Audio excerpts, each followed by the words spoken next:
Earlier this week, Vladimir Putin was re-elected, will lead Russia on until 2024, I believe. He's obviously been the leader for quite a while at this point, but he won. He got something like 74% of the vote, which I think was a nice subtle way to run things. I think that driving it to 90, 95% would probably be crazy. You can't do 99, you're not Saddam Hussein.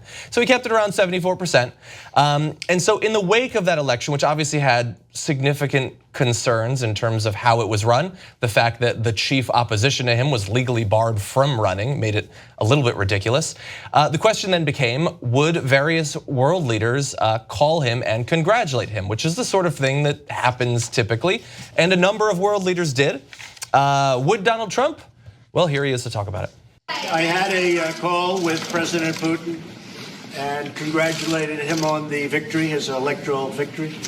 The call had to do also with the fact that we will probably get together in the not too distant future so that we can discuss arms, we can discuss the arms race. I want to return to that arms race thing because I wasn't aware that we were in the middle of an arms race right now, but apparently we are. So he did in fact call him.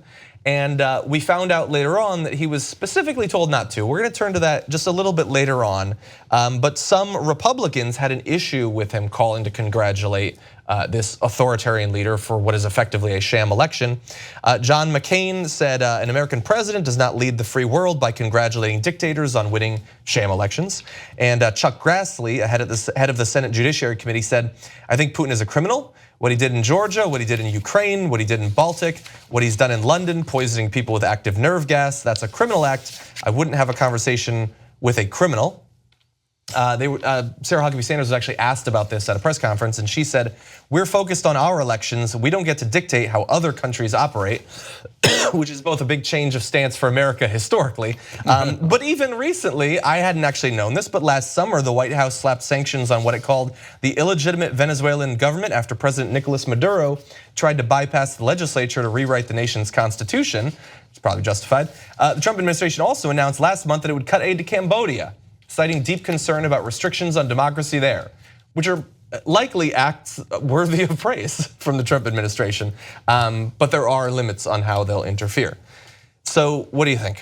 Well, we got a couple of late breaking things that happened. Some of the Siberian counties came in. It's now up to 77%. Okay, in all seriousness, the final results at a preposterous 77%, partly because there's he did not allow his main opposition to run against him, which is convenient, but not quite what you do in a democracy. I'll get back to that in a second. And Congressman Senator Classy Ben Sassy just spoke out right before the show. I know it's sass, but it's more fun the other way. And he was very harsh. He gave 6 minutes of remarks on a Senate floor speech, and he said that Trump was, quote, very foolhardy to have done this. He said Vladimir Putin is not a friend, Vladimir Putin is a despot. The president of the United States was wrong to congratulate him. We were weakened as a nation and a tyrant was strengthened. And the call was terribly ill-advised. So some very strong words from other Republicans that are in office. Now, where do we come out on this? Well, first of all, I can't believe I'm about to say this, and I know, John, you have a firm stance not to be fair to Trump, okay? But to be fair to Trump, as you pointed out, other leaders also called Putin, Germany, Japan, Israel, called to congratulate him. And you know, Germany. Israel's massively right wing, but Japan and Germany, I mean, there's okay. And by the way, another world leader that had called Putin after his last election was Barack Obama. Obama did in 2012. Now, this election was particularly loathsome, but I said at the time that the 2012 election was a sham. It's obviously a sham. When people talk about the stuff around the edges, it drives me crazy. So in this case, there was ballot box stuffing, according to international observers. Poll watchers were blocked from carrying out their duties. But to me, that's just the appetizers. The main event is he won't let people run against him. The leading opposition figure is Alexei Navalny. Sorry for the terrible pronunciation, Navalny. he had him arrested on total nonsense charges and said, well, now you're a criminal and I guess you can't run against me. What a lucky break I just got. Yeah. So it's I don't want to entertain any talk of, well, did all of Putin's political opponents, top political opponents throughout all these decades, were they all criminals? That they all happened to be arrested before the elections so they would be disqualified from the elections? That's not fair. Some mysteriously die. Okay, yeah. So these are not, dude, 77%. That's not a real election. None of this is real. It's Hussein-like. And so I'm not entertaining any of this. So look, I don't think Trump calling is that big a deal. Look, I don't really care. Yeah, I mean, so sham elections, unfortunately, all across the world. Anyway, I don't want to get into ours, right? but I will in a second. So, but we got to do diplomacy. So if he calls people, I get it. He didn't need to go over the top and congratulate him. Like, oh, well, I do declare, Mr. Vladimir, very good, sir, very good. Congratulations on your election, right? You can just call and be like, okay, I guess you're still the president for the 18th time in a row. Yeah. Lucky break for you. Anyway, let's go on. If we're gonna have a summit, let's have a summit. And we'll go on with our lives. Yeah. But there is something curious, and then that leads to finally the Sarah Huckabee Sanders lie. So we don't like to meddle in other people's elections. Well, you can break this apart in a couple of ways. One, they seem to like to meddle in ours. Okay, and it's not like we meddled in their election, but it's okay to say, hey, next time, could you have a real one? Okay, which leads to the much more important point, which is we tell people that all the time. We just did it in Venezuela. We just did it in Cambodia. So, in fact, we're thinking of doing sanctions and arguing for sanctions. I think it's this week that Mike Pence is arguing for sanctions of Venezuela because he didn't like their elections. What happened to we don't meddle in other people's elections and whatever's the result is the result and we don't question it? That is demonstrably false, preposterously false, let alone all the coups and et cetera that we did in the past. But right now, we tell people that is an unacceptable election. We will do economic sanctions on you for that unacceptable election.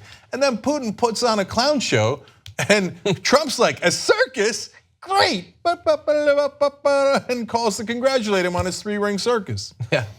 Yeah, look, in terms of the caring about how other elections work, I think it's a tragedy that Russians don't get to have an actual democracy. I think that anyone, even to the extent that our system is continually manipulated in 100 different structural ways, is a tragedy. Everybody should get to have their desires translate into government action. I believe in standing up for progressive values, not only here in the US, but also abroad, and that includes Russia. In terms of the call, I don't care. Maybe I've just been so battered down by the news over the past couple of years that I don't have any caring left in me. Certainly, if the general topic is something Trump is doing and it has to do with Russia, this is pretty far down on my list of things that I actually care about. The only thing that makes me vaguely interested right now is the timing of it. I mean, I guess, yes, it does have to come after the election, so that makes sense.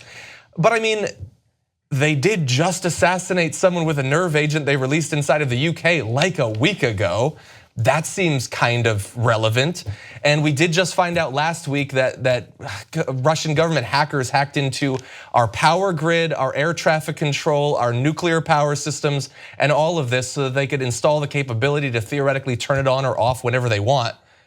That seems important. I don't know a lot about the energy sector necessarily, but they just did that. I don't know, in the wake of those two things, now I know in 2018, you're not allowed to care about those things because it has to do with Russia, so you're supposed to pretend that none of it matters. And if you do care about it, you probably want nuclear war with Russia, even though you don't, and you're explicitly anti-war. But those things did just happen, and so timing-wise, maybe he could have held off. Maybe he could have slid into his DMs or something so that it wasn't as explicit. But overall, the call, lots of other people are doing it. I'm not gonna get down on Trump just because he had a call. Yeah, so I think that we're allowed to be rational, and I believe the rational middle ground is not whether some of the Republican and Democratic senators are, why didn't you call Putin and punch him in the face and then split his throat while you were on the phone with him and have him bleed out in those 2.5 minutes, right? What would be the point? Yeah, okay, all right. Or, oh no, it's okay. You give him you hug it out. Like, hey, way to murder that person with a nerve agent in the middle of the UK. Oh, great job, congratulations, big guy.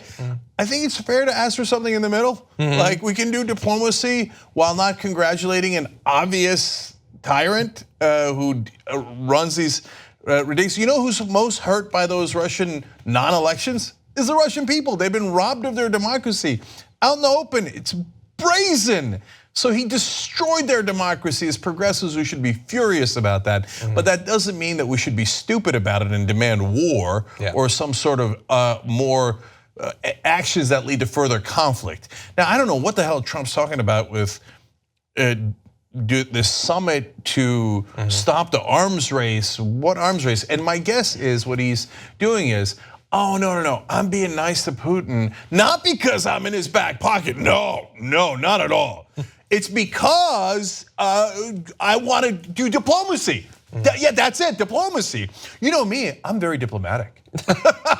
Well, he's and some people believe it. Some people believe, no, Trump wants peace and he wants diplomacy. Yeah. Hey, okay, we're looking at the same guy, right? No, he's not at all belligerent. Trump being belligerent, no. He's belligerent against everyone. Jake Tapper today made a good point. He's like, Trump has been more belligerent towards Jake Tapper and Don Lemon than he has to Vladimir Putin. Let alone Chuck Todd. That sleepy-eyed son of a bee. Yeah, I don't need or want him to be belligerent to Putin. And if we're gonna lower nuclear weapons, that would be amazing. Although Trump has said he wants to do 10x of the nuclear weapons we have. Make up your mind. But look, guys, the bottom line is it's obvious that he is never, ever going to criticize Putin. And there is a reason for that. He criticizes everyone else on the planet, including his closest allies. And he will viciously attack anyone that crosses him for a second. But when it comes to Vlad, he's, congratulations, Vlad.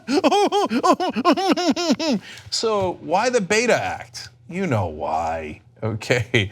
So, but if you are still pretending that, no, Trump's treating Putin like everyone else, you're on a different planet, dude. Just wake up and realize it. Just raise your hand and go, okay, I can't see straight.